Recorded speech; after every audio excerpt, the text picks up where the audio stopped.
Thousands of years ago, in northern Mesopotamia, a woman was laid to rest. Her face was turned into the dirt. Her head was deliberately shaped in a particular way, and a healed wound shows that she was struck but survived. What happened to her? I was involved in the first campaign at Tell Nader, and it was a burial of this adult woman who's not in great shape, as you can see. Conservators spent a lot of time reconstructing her cranium here. She's in many different pieces and very fragile. But the value in doing this led to some observations about her life. One is that when she was a little baby, she was head-shaped. Binding marks were put around her head here and here.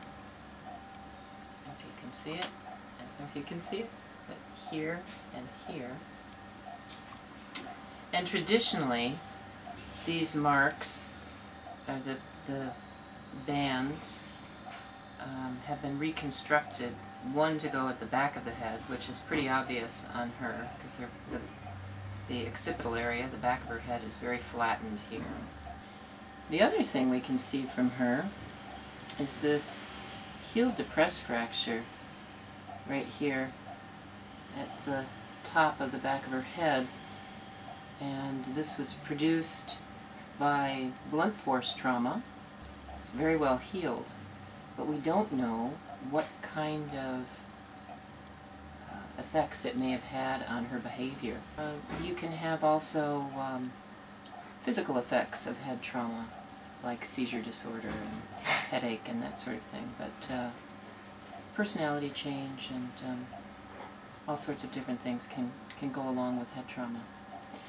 What was unusual about this burial is that she was buried face down, and that is not usual for this time period. And she was buried in a very haphazard manner, and not in a cemetery, but in an old kiln, not with any grave goods, not in the usual manner. And I think she was probably a social outcast from this group.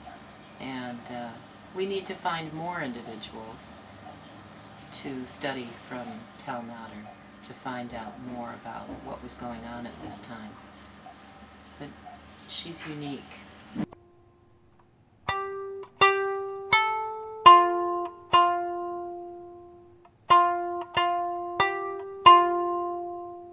Meanwhile, in the south lies Tell Baqrta, an unknown ancient city. It is possible that Xenophon made his way to the Black Sea with his myriads passing from here.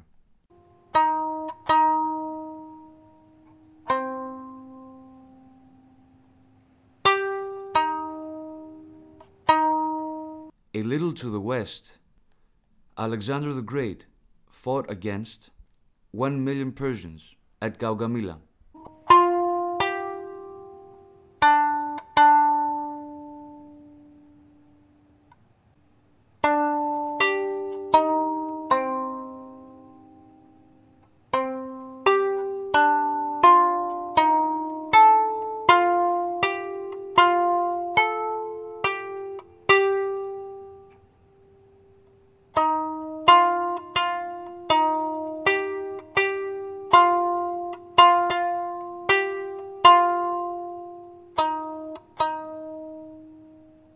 So, donate and send us there.